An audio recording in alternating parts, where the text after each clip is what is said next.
नमस्कार दोस्तों, railway SSC channel में आप लोगों का फिर से एक बार स्वागत है।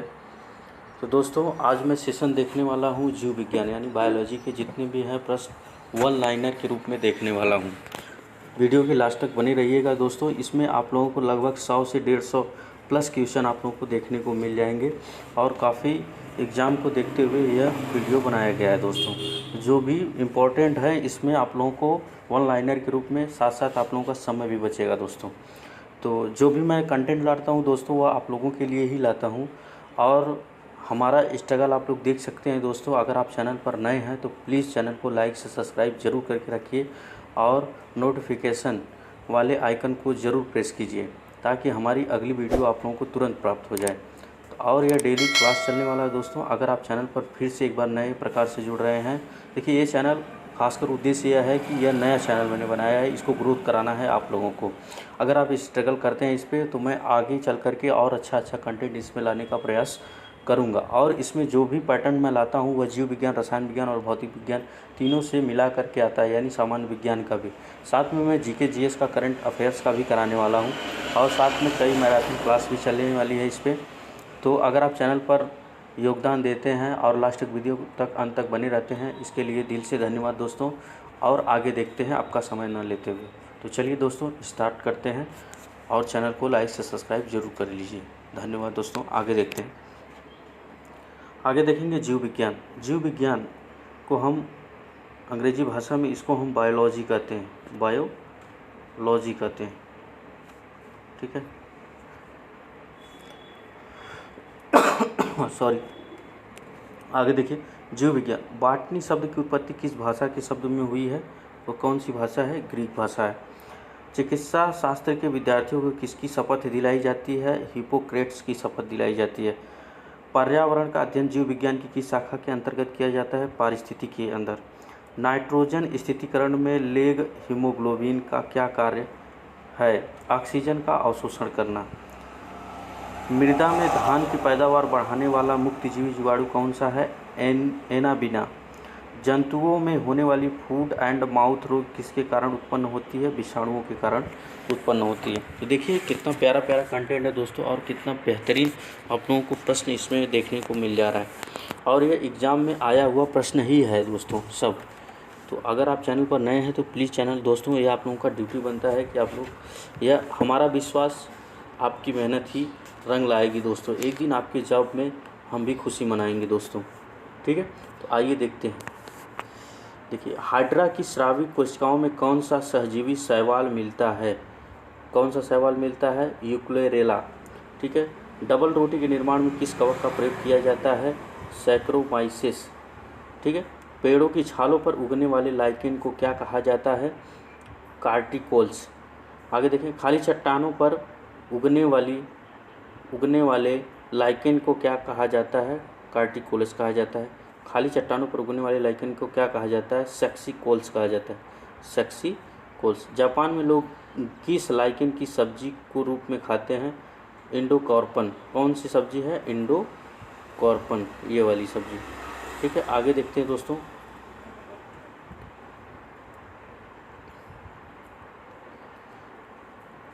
वनस्पति जगत में किसको जल स्थलचर या उभयचर कहते हैं? ब्रायोफाइटा को कहते हैं।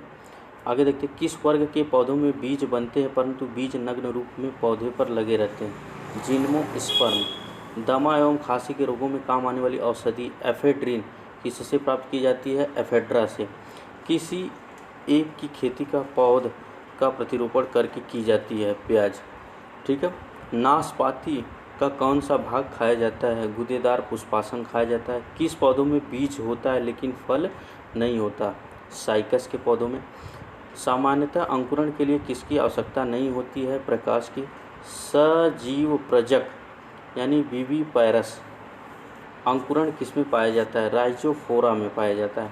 किस चीज़ में अधिक खाने से ही केवल पृथ्वी की अधिक जनसंख्या का भरण पोषण हो सकता है? वनस्पति उत्पाद। तैल बीज यानी ऑयल सीड्स वाली फसल किससे संबंधित होती है? क्रूसीफेरी से संबंधित होती है। एट्रोपा बेलाडोना के किस भाग से बेलाडोना औषधि प्राप्त की जाती है? पत्तियों से। एफेड्रा पौधों का कौन सा भाग एफेड्रिन औषधि उत्पन्न करता है? तना। आगे देखते हैं, पुष्प की सुखाई हुई कलियों का प्रयोग मसाले के रूप में किया जाता है। यह कौन सा है? लौंग है। कौन सा है? लौंग।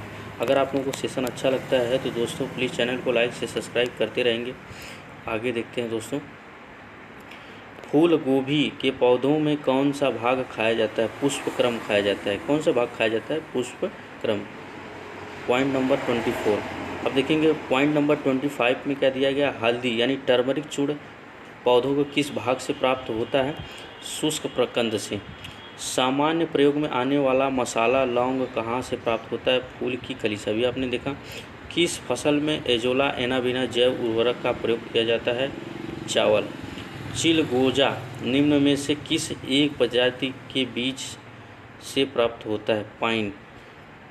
पौधों की वृद्धि के लिए कितने आवश्यक तत्वों की जरूरत होती है? 16।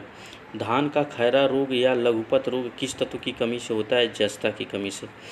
फूल गोभी का विटेल रूप किस तत्व की खोज से होता है? MO। ऊर्जा रूपांतरण में किसके द्वारा प्रकाश संश्लेषण की क्रिया संपादित होती है? प्रकाश के रासायनिक ऊर्जा। प्रकाश संश्लेषण में हरे पौधों द्वारा कौन सी गैस छोड़ी जाती है? ऑक्सीजन। किस पादप हार्मोन के छिड़काव से अनिषेक फल प्राप्त किए जा सकते हैं? ऑक्सीजन। ऑक्सीन। प्रकाशनुवर्ती संचलन किसके द्वारा नियंत्रित किया जाता है? ऑक्सीन। पादप वृद्धि अनुमापन के साथ किस भारतीय वैज्ञानिक का नाम जुड़ा है? जेसी बोस। किस पेड़ को अपनी वृद्धि के लिए सर्वाधिक मात्रा में जल की आवश्यकता होती है? यूकेलिप्टस। देखिए गांव में देखने को मिल जाता है। आगे देखते हैं, पेड़ों की पत्तियों में पाए जाने वाला हरा पदार्थ क्या कहलाता है? क्लोरोफिल कहलाता है। पादप रोगों का सबसे उत्तरदायी कारक कौन है? फफूंदी। हरित बाली रोग किस फसल से संबंधित है? बाजरा। टिक्का रोग किस फसल से संबंधित है? मूंगफली। धान का प्रसिद्ध रोग खैरा रोग किसके कारण होता है? जस्ता की कमी के कारण होता है। आगे देखते हैं, चाय में लाल रस्ट रोग किसके कारण होता है? हरे शैवाल। फसलों पर आक्रमण करने की कीट की प्रायः कौन सी अवस्था अधिक हानि पहुंचाती है? कैटरपिलर। कौन सा जीवित ऊतक उच्च वर्गीय पौधों में जैव पोषक वाहक का कार्य करता है? फ्लोएम। ठीक है। आगे देखते हैं, पादपों में जल तक खनिज लवणों का संचालन किसके द्वारा होता है? जाइलम के द्वारा। एक वृक्ष की आयु का पता किसके द्वारा लगाया जा सकता है? वार्षिक वलयों की गिनती करके। संवहनी पौधों में पानी ऊपर किससे जाता है? जाइलम टिश्यू के द्वारा। आगे देखते हैं दोस्तों, जीन शब्द का प्रतिपादन किसने किया है? जोहानसन ने किया था। आगे देखते हैं, बारबैरा मैक्लिंटाक किस पौधों पर कार्य करने के लिए प्रसिद्ध है? मक्का। सन 1959 ईस्वी में कृत्रिम रूप से DNA को संश्लेषित करने हेतु नोबेल पुरस्कार किसका मिला था? कार्नबर्ग। किसके द्वारा आनुवंशिकता के विज्ञान को आनुवंशिकी कहा गया? वाटसन। सेल नाम किस जीव वैज्ञानिक ने सर्वप्रथम दिया था? रॉबर्ट हुक ने। कौन सी रचना जंतु कोशिकाओं को वनस्पति कोशिका से विभेदित करती है? सेंट्रियोल। कोशिका में राइबोसोम की अनुपस्थिति में निम्न में से कौन सा कार्य संपादित नहीं होगा? प्रोटीन संश्लेषण। यदि माइटोकॉन्ड्रिया काम करना बंद कर दे तो कोशिका में कौन सा कार्य नहीं हो पाएगा? भोजन का ऑक्सीकरण। कोशिका का ऊर्जा गृह पावर हाउस किसको कहा जाता है? माइटोकॉन्ड्रिया को। आगे देखते हैं, किस उपस्थिति के कारण पादप कोशिका और पशु कोशिका में अंतर पाया जाता है? कोशिका भित्ति में। आगे देखते हैं दोस्तों, 59 पॉइंट्स है। आगे देखते हैं, कौन सा कोशिकांग प्रोटीन संश्लेषण में प्रमुख भूमिका निभाता है? एंडोप्लाज्मिक रेटिकुलम और राइबोसोम। प्रोग्राम्ड सेल डेथ का कोशिकीय एक आणविक नियंत्रक क्या कहलाता है? एंजिन। कौन सा अंगक प्रायः जंतु कोशिकाओं में उपस्थित नहीं होता है? लवक। जीव द्रव्य। प्रोटोप्लाज्म शब्द का प्रयोग सर्वप्रथम किसने किया? पुरकिंजे ने किया था। जीव द्रव्य जीव का भौतिक आधार है, यह किसका कथन है? हैक्सले ने। DNA के द्विहेलिक्स प्रारूप को पहली बार किसने प्रस्तावित किया? वाटसन एवं क्रिक ने। न्यूक्लियस की खोज सर्वप्रथम किसने की थी? ब्राउन ने। कोशिकीय व आणविक जीव विज्ञान कहाँ स्थित है? हैदराबाद। आगे देखते हैं, पारिस्थितिक शब्द को सर्वप्रथम प्रतिपादित करने का श्रेय किसको जाता है? रीटर को। मुख्यतः मैंग्रोव वाले ज्वारीय वन कहाँ पाए जाते हैं? सुंदरवन डेल्टा में। ठीक है। यदि संसार के सभी पौधे मर तो किसकी कमी के कारण सभी जंतु मर जाएंगे? ऑक्सीजन की कमी के कारण। ये तो सब लोग जानते हैं। इसलिए पेड़ पौधे ज़्यादा लगाना चाहिए दोस्तों, और ज़रूर एक साल में 2 वृक्ष लगाया कीजिए। 6 महीने पे, कम से कम 6 महीने पे तो एक बार लगा ही सकते हैं दोस्तों। लगा सकते हैं कि नहीं? कमेंट बॉक्स में कमेंट करके बताइएगा दोस्तों, अपने ऑक्सीजन के लिए, अपने भविष्य को बचाने के लिए। आगे देखते हैं। खाद्य श्रृंखला से अभिप्राय है इनमें से किसके द्वारा ऊर्जा अंतरण एक जीव से दूसरे जीव के? पारिस्थितिक संतुलन बनाए रखने के लिए भारत में वन क्षेत्र कितने अनुपात में होना चाहिए? 33.3%। कौन सा कृषि कार्य पर्यावरणीय दृष्टि से उपयुक्त है? कार्बनिक कृषि। भारत में पारिस्थितिक असंतुलन का कौन सा एक प्रमुख कारण है? वनोन्मूलन। वह वर्णक जो वनस्पति को पराबैंगनी किरणों से दुष्प्रभाव से बचाता है कौन सा है? फाइकोसाइनिन। पारिस्थितिक तंत्र में तत्वों के चक्रण को क्या कहते हैं? जैव भूरा रासायनिक चक्र। भारत में धारणीय विकास के दृष्टिकोण से विद्युत उत्पाद का सबसे अच्छा स्रोत कौन सा है? जल विद्युत। धारणीय विकास जिनके उपयोग के संदर्भ में अंतर पीढ़ीगत संवेदनशीलता का विषय है। प्राकृतिक संसाधन। एक मनुष्य के जीवन में पूर्ण रूपेण से धारणीय करने के लिए आवश्यक न्यूनतम भूमि को क्या कहते हैं? पारिस्थितिक पदछाप। कौन सी गैस पृथ्वी पर हरित गृह में सर्वाधिक योगदान करती है? Carbon dioxide. आगे देखते हैं दोस्तों। कौन सी गैस हीमोग्लोबिन के संयोग पर रक्त में एक विषैला पदार्थ बनाती है? CO। कार्बन मोनोऑक्साइड इसको भी कह सकते हैं। भोपाल दुर्घटना में किस गैस का रिसाव हुआ? मिथाइल आइसोसाइनाइड का। यह कई बार एग्जाम में पूछा गया है और आज भी पूछ लिया जाता है दोस्तों। किस वायु प्रदूषक के कारण मनुष्य में तंत्रिका तंत्र संबंधी रोग पैदा होता है? शीशा। ऊर्जा के किस रूप में प्रदूषण की समस्या नहीं है? सौर। वायुमंडल में जिस ओजोन क्षेत्र का पता लगाया वह कहाँ स्थित है? अंटार्कटिका के ऊपर। प्रदूषकों के रूप में फिनोल्स को गंदे पानी से किसका प्रयोग करके निकाला जा सकता है? बहुलक अधिशोषक। सबसे खराब वायु प्रदूषण उत्पन्न करने वाला पदार्थ है कार्बन डाइऑक्साइड। भूमिगत जल के प्रवाह के साथ नीचे की ओर बहने वाले प्रदूषकों को क्या कहते हैं? निछालक। अस्थियों का अध्ययन विज्ञान की किस शाखा के अंतर्गत किया जाता है? ऑस्टियोलॉजी। पैलिओन्टोलॉजी के अंतर्गत किसका अध्ययन किया जाता है? जीवाश्म। विज्ञान की शाखा न्यूरोलॉजी से कौन सा अंग का अध्ययन किया जाता है? स्नायु तंत्र। टिश्यू कल्चर का अध्ययन किसके लिए उपयोगी है? आनुवंशिकी के लिए। आगे देखते हैं दोस्तों। रक्त में एंटीबॉडी एवं एंटीजन के अध्ययन को क्या कहते हैं? सीरोलॉजी कहते हैं। पारिस्थितिकी विज्ञान इकोलॉजी किससे संबंधित है? शरीर, संरचना और वातावरण। हरगोविंद खुराना को किस क्षेत्र में प्रतिष्ठित नोबेल पुरस्कार प्राप्त हुआ? चिकित्सा विज्ञान में। आगे देखते हुआ। वैज्ञानिक कौन है जिसने पहली बार रुधिर परिसंचरण की व्याख्या की थी? हार्वे। हृदय का पहला प्रतिस्थापन किसके द्वारा किया गया था? डॉक्टर क्रिश्चियन बर्नार्ड के द्वारा। डीएनए की संरचना को सबसे पहले किसने रेखांकित किया? वाटसन एवं क्रिक ने। विकास का सिद्धांत किसके द्वारा प्रतिपादित किया गया था? डार्विन के द्वारा। आगे देखते हैं। किसके द्वारा आनुवंशिकता के विज्ञान को आनुवंशिकी कहा गया है? वाटसन। किस वैज्ञानिक ने खोज की थी मलेरिया मच्छरों द्वारा होता है? Ronald Ross. हिस्टोलॉजी शब्द का प्रयोग किसने किया था? मेयर ने किया था। किस प्रकार के ऊतक शरीर की सुरक्षा का कवच का कार्य करते हैं? एपिथेलियम ऊतक। संवेदना का चालन शरीर के एक भाग से दूसरे भाग में किसके द्वारा होता है? तंत्रिका ऊतक के द्वारा। जन्म के बाद मानव के किस ऊतक में कोई कोश का विभाजन नहीं होता? वह कौन सा है? तंत्रिका। तंत्रिका में आप कोई कोशिका में विभाजन नहीं कर सकते। आगे देखते हैं दोस्तों। तो दोस्तों 100 क्वेश्चन प्लस हो गया है। अगर आप लोगों को सेशन अच्छा लगता है तो प्लीज़ दोस्तों चैनल को लाइक से सब्सक्राइब जरूर करें और हमसे जुड़े रहें। यह आपकी तैयारी पर निर्भर करेगा दोस्तों, और हमारे प्रयास पर कि हम जॉब में कितना % तक तैयार हैं। और देखिएगा धीरे धीरे आप लोग इतने एग्ज़ाम के इतने करीब पहुंच जाएंगे कि आप कोई भी प्रश्न छोड़कर नहीं आएंगे दोस्तों, हमारे द्वारा जो भी कंटेंट बनाया जाएगा। तो प्लीज़ दोस्तों अगर आप चैनल पर नए हैं तो प्लीज़ चैनल को विजिट करें और चैनल को ज़्यादा से ज़्यादा सब्सक्राइब करके रखें और लाइक भी करें साथ में।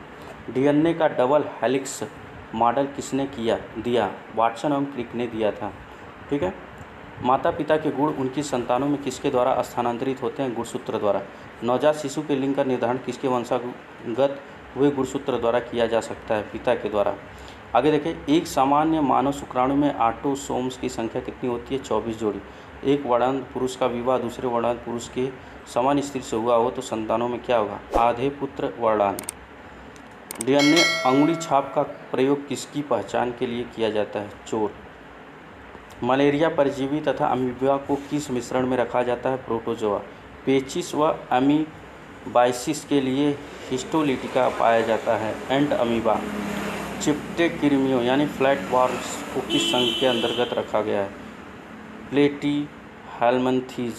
ठीक है, आगे देखते हैं, फीता कृमि टैप वार्म किस संघ का एक महत्वपूर्ण प्राणी है? यह भी उसी संघ का प्राणी है, प्लेटीहेल्मिन्थीज का। गोल कृमि सूत्र कृमि को किस संघ के अंतर्गत रखा गया है? निमेथेल्मिन्थीज।